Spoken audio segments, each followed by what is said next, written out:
Next है growth rate. Growth rates का मतलब होता है growth per unit time. Growth rate को एक्सप्रेस किया जा सकता है मैथमेटिकली टर्म में भी। यहाँ पर डायग्राम दिया गया है अर्थमेटिक एंड जियोमेट्रिक का। अर्थमेटिक में सिंगल एक सेल रहता है, वो डिवाइड करता है, बाकी पास जो होता है वो डिफ्रेंशिएट कर जाता है। बस जियोमेट्रिक में जो होता है दोनों सेल डिवाइड करते रहता है, जितना सेल बनता है सारा सेल डिवाइड करता है। एंड यहाँ पे जो दिया गया है ये सारा स्टेज है एम्ब्रायो डेवलपमेंट का। तो यहाँ पे देख सकते हैं जाइगोट डिवाइड कर रहा है, एंड ये जो डिवीजन हो रहा है ये जियोमेट्रिक डिवीजन हो रहा है। एंड फिर उसके बाद अर्थमेटिक भी, मतलब कि एम्ब्रायो डेवलपमेंट दोनों फेज शो करता है, अर्थमेटिक भी एंड जियोमेट्रिक फेज भी।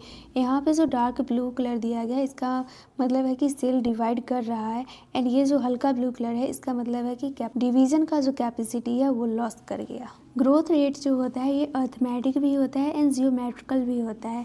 तो यहाँ पे जो अर्थमेटिक होता है वो माइटोटिक डिवीजन करता है, एंड इसमें एक ही सेल जो रहता है वो डिवाइड करता है, मतलब कि एक ही डॉटर सेल डिवाइड करता है, एंड अदर सेल जो रहता है वो डिफ्रेंशिएट कर जाता है। इसमें रूट इलोंगेशन जो होता है ये कांस्टेंट रेट से होता है, एंड इसका इक्वेशन दिया गया है अर्थमेटिक का LT बराबर L0 प्लस RT।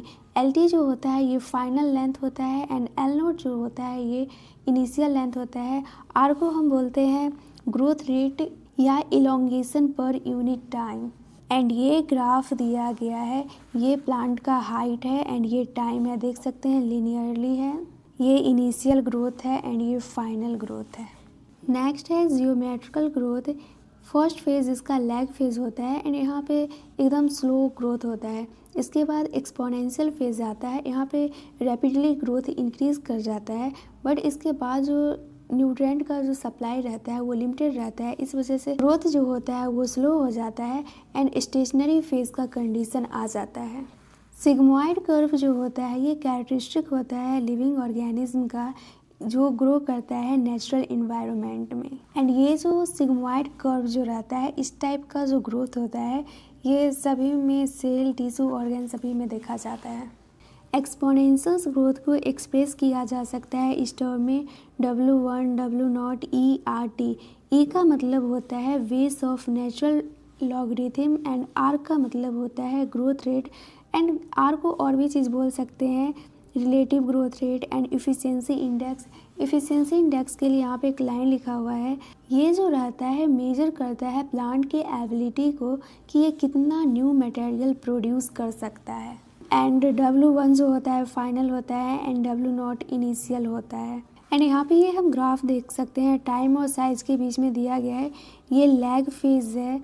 तो लैग फेज़ में हम देखे थे कि यहाँ पे जो ग्रोथ होता है वो स्लो होता है, फिर एक्सपोनेंशियल फेज़ आता है तो यहाँ पे ग्रोथ एकदम इंक्रीज़ कर जाता है, एंड स्टेशनरी फेज़ में क्या होता है कि न्यूट्रिएंट का सप्लाई कम हो जाता है, लिमिटेड रहता है, इसके वजह से स्टेशनरी फेज़ आ जाता है। इसी कर्व को बोलते हैं सिग्मॉइड कर्व या फिर S कर्व। अर्थमेटिक या ज्योमेट्रिकल ग्रोथ में कोई भी कन्फ्यूज़न हो तो सिंपल याद रखना, अर्थमेटिक का मतलब अर्थ एंड जियोमेट्रिकल का मतलब कुछ भी मान लो। तो अर्थमेटिक में अर्थ हुआ तो अर्थ पे कोई भी चीज़ है वो लिमिटेड अमाउंट में है, वो वाटर हो या फिर वाइल वगैरह हो कुछ भी। तो अर्थमेटिक में एक जो डॉटर सेल रहेगा वो डिवाइड करेगा एंड बाकी सब डिफ्रेंशिएट हो जाएगा एंड मैच्योर हो जाएगा एंड अदर फंक्शन परफॉर्म करेगा।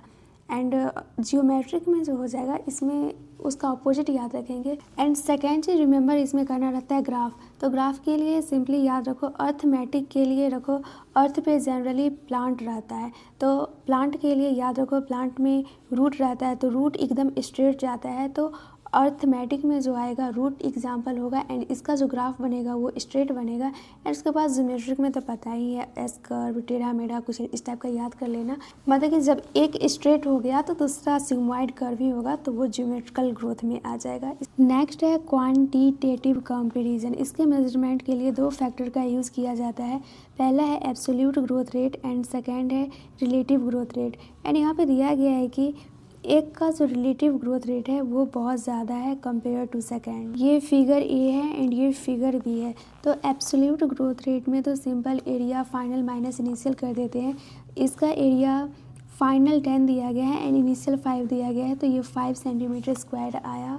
एंड वी का एब्सोल्यूट ग्रोथ रेट निकाले तो यहाँ पे फाइनल एरिया 55 दिया गया है एंड इनिशियल 50 दिया गया है, तो इसका भी 5 सेंटीमीटर स्क्वायर आया। एब्सोल्यूट ग्रोथ रेट दोनों का सेम है। एंड रिलेटिव ग्रोथ रेट जो होता है एरिया फाइनल माइनस इनिशियल और डिवाइड करते हैं एरिया इनिशियल से, तो यहाँ पे एरिया फाइनल 10 है एंड इनिशियल 5 है, फिर 5 से डिवाइड करेंगे तो यहाँ पे 1 आया।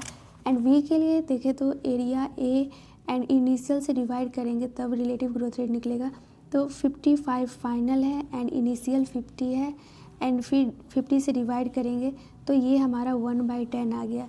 ए का जो रिलेटिव ग्रोथ रेट है वो ज़्यादा है बी के कंपेयर में।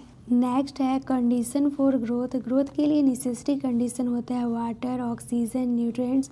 यहाँ पे फर्स्ट रोल दिया गया है वाटर का। प्लांट सेल जो ग्रो करता है साइज में तो उसके लिए वाटर का नीड होता है, जिससे कि सेल का साइज जो रहता है वो इंक्रीज़ कर जाता है। नेक्स्ट है टर्जिडिटी। देखो टर्जिडिटी एंड फ्लैसिड को एक साथ याद रखो। फ्लैसिड मतलब पिच को याद रखो, मतलब कि उसमें से पानी निकल जाता है एंड टर्जिड जो रहता है उसमें पानी भर जाता है, तो वही यहाँ पे दिया गया है। टर्जिड हेल्प करता है एक्सटेंशन ग्रोथ में। एंड यहाँ पे दिया गया है प्लांट ग्रोथ एंड डेवलपमेंट जो रहता है ये इंटीमेटली लिंकेड रहता है वाटर से, मतलब कि प्लांट ग्रोथ एंड डेवलपमेंट में वाटर का बहुत बड़ा इंपॉर्टेंट रोल रहता है। वाटर प्रोवाइड करता है मीडियम इंजाइमेटिक एक्टिविटीज़ के लिए जो कि ज़रूरी होता है ग्रोथ के लिए। सेकेंड ऑक्सीजन का रोल दिया गया है, तो इसमें ऑक्सीजन जो रहता है ये हेल्प करता है मेटाबॉलिक एनर्जी रिलीज़ करने में, जो कि इसेंशियल होता है ग्रोथ एक्टिविटी के लिए। एंड थर्ड में न्यूट्रिएंट्स का रोल दिया गया है। न्यूट्रिएंट्स जो होता है मैक्रो एंड माइक्रो एलिमेंट्स दोनों रहता है। न्यूट्रिएंट्स ज़रूरी होता है प्लांट को प्रोटोप्लाज्म के सिंथेसिस के लिए एंड न्यूट्रिएंट्स जो होता है प्लांट के लिए एनर्जी का सोर्स होता है। ऑप्टिमम टेम्परेचर जो रहता है ये प्लांट ग्रोथ के लिए बेस्ट टेम्परेचर होता है। Light and gravity also affect करता है ग्रोथ को।